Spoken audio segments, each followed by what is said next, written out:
মানুষের একটা নেতিবাচক প্রতিক্রিয়া আমি অবলোকন করেছি ব্যথিত চিত্তে, যে সম্প্রতি ৬৭ জনের লোকের অতিরিক্ত সচিব হিসেবে অফিসারকে পদোন্নতি দেওয়া হয়েছে। এটার জন্য ৭টা পদও খালি ছিল না।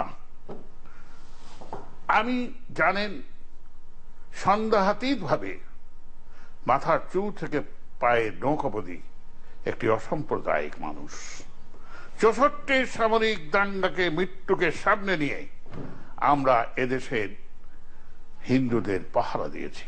তখনকার জগন্নাথ কলেজ, তখনকার সরওয়ার্দী কলেজ, সারা সারা রাত সাকারি বাজার, তাঁতি বাজার, ওই হরদা গ্লাস ফ্যাক্টরি, অধ্যাপক অজিত গুহর বাসা, আমাদের দেব ফিলোসফির যাদেরকে পরবর্তীকালে সবাইকে হত্যা করা হয়েছে বুদ্ধিজীবী হিসাবে, তাদের আমরা পাহারা দিয়েছি।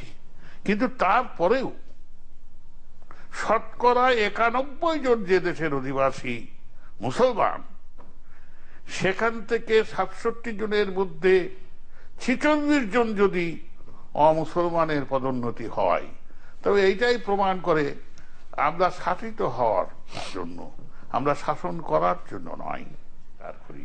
কিন্তু কোন অবস্থাতেই যারা বাংলাদেশকে ভারতের অঙ্গরাজ্য করতে অভিবাসী, এক ধরনের বুদ্ধিজীবী, যাদের কোন অস্তিত্ব ছিল না স্বাধীনতা যুদ্ধে, মুক্তিযুদ্ধের মধ্যে, বরং তারা সরাসরি বিরোধিতা করেছেন, বরং তারা সরাসরি বঙ্গবন্ধুকে সিআইএর দাওয়া করেছেন, তারা আজকে সংস্কৃতির মধ্যে অপসংস্কৃতি ঢোকায় এমন পর্যায়ে নিয়ে এসেছেন যেটি ৬৭ জনের মধ্যে ৪৬ জনের পদায়ন তাদের মনকে শঙ্কিত করেছে।